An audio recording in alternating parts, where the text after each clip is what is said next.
Hipocondria é uma doença psicossomática, ou seja, é uma doença psíquica, é uma doença classificada como transtorno mental e que a pessoa tem ideias obsessivas sobre a doença, sobre estados graves de doença. O paciente hipocondríaco é aquele paciente que está sempre com aquela mania de doença, né?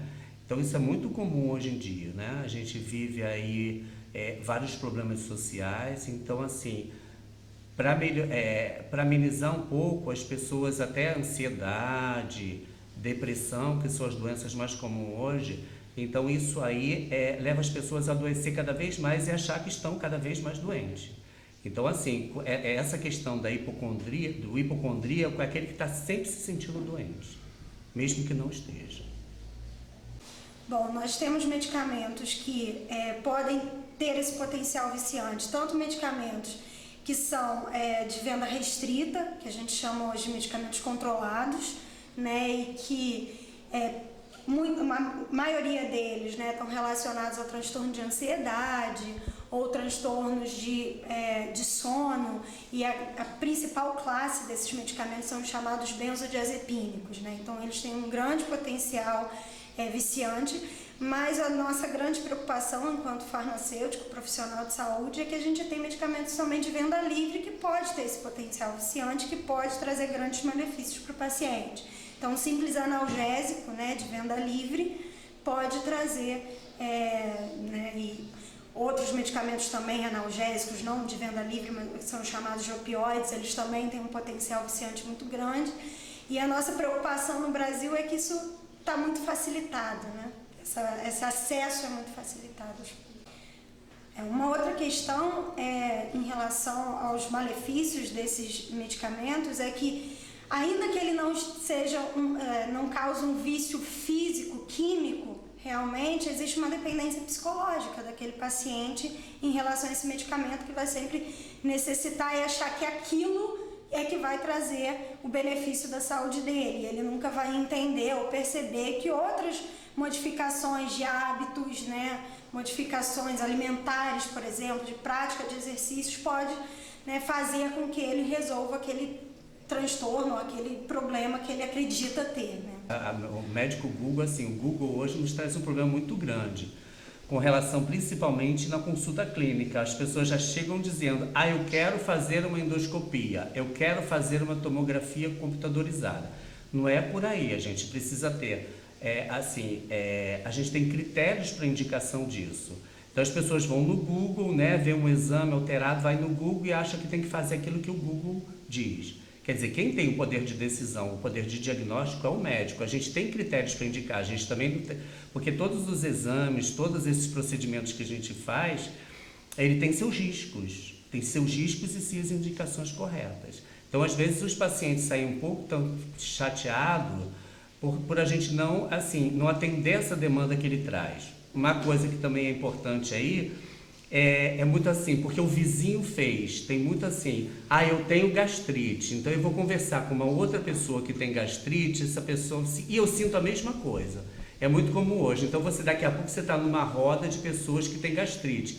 Eu fiz endoscopia, então já chega para você: eu estou sentindo dor no estômago, estou com azia, eu tenho gastrite, eu quero fazer endoscopia. Não é por aí, né? A gente tem muito isso hoje, de um estar conversando com o outro, que o outro foi pesquisar.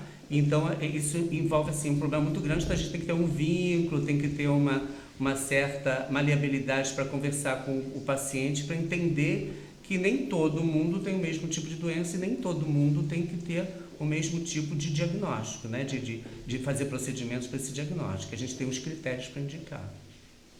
Em média, essa doença, a hipocondria, ela surge na idade adulta, na iniciação da idade adulta, ou seja, a partir de 22, 23, 24 anos, entre 22 e 24 anos.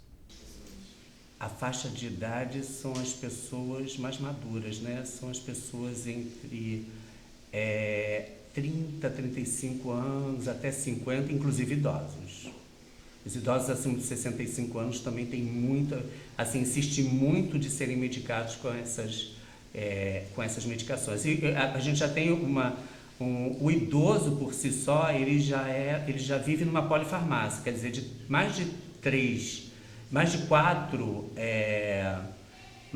medicamentos a gente diz que é polifarmácia, já é um idoso que é de risco. O fácil acesso ao medicamento, hoje em dia não está muito não, quer dizer, o abuso do antibiótico já foi assim sanado, né, pela Anvisa, na obrigatoriedade de se fazer a receita em dupla, de só médico mesmo, né, ter a prescrição desse antibiótico, e isso já aliviou bastante, porque a gente tinha um abuso muito grande de antibióticos por parte da população, e isso vai gerar um problema muito grande, que seria a resistência bacteriana com relação aos antibióticos. Esses outros que a gente fala normalmente que o pessoal usa muito, que são os ansiolíticos, né, o diazepam e os seus similares lá, esse também já é mais difícil. Tá? Hoje em dia, eu acho que está mais fácil essa questão do acesso ao medicamento. A gente fala sempre da farmacinha em casa, né? As pessoas têm uma dificuldade muito grande em lidar com o sofrimento, lidar com a doença. A própria sociedade fala muito assim, você tem que ser saudável, você tem que ser feliz. E as pessoas não querem muito passar pelo sofrimento, pela dor. Então se vende muito analgésico, se compra muito analgésico, é livre acesso, é fácil na farmácia. Então qualquer coisa, qualquer dorzinha, você não procura saber do que se trata. Por que eu estou sentindo isso? Perceber seu corpo. O que você quer? Você quer parar com o sofrimento imediatamente? Você quer parar com a dor de imediato? E aí você pode começar com um analgésico, com uma coisa simples, né? E com o tempo, né? Às vezes aquele analgésico de tanto você usar já não faz mais efeito. E aí, por aí vai. Então, assim, hoje em dia se fala, né, de vício, de drogas, de álcool, mas o medicamento também se transforma, né? Dependendo da dosagem, se transforma num vício. E aí, com o tempo, você não tem mais o controle e você não vive mais sem aquele medicamento. E acho que assim, seja qual for, já lidei com pacientes que faziam uso de Rivotril.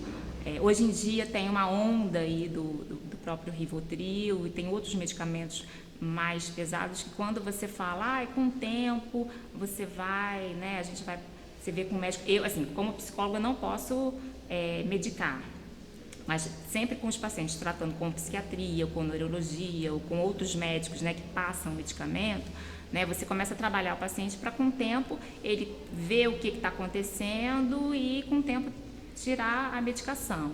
E, assim, alguns pacientes eram bem resistentes, difícil mesmo, e às vezes tinha até um efeito colateral pela falta do medicamento, ou usando ou deixando de usar. Então, é uma questão muito séria e é muito, muito perigoso. Para esses pacientes, que eles procurem inicialmente, sem dúvida nenhuma, o médico, né? Um médico clínico, de acordo com a sua queixa, que não se apavore porque os exames laboratoriais não apontam nenhuma hipocondria, não é uma doença que você é medida por exame laboratorial. E o meu aconselhamento, sem dúvida nenhuma, é que procure a psicoterapia, ou seja, procure psicólogos, porque se procura psiquiatra, vai cair na mesma questão de ser medicada, não é? Então que procure a psicoterapia.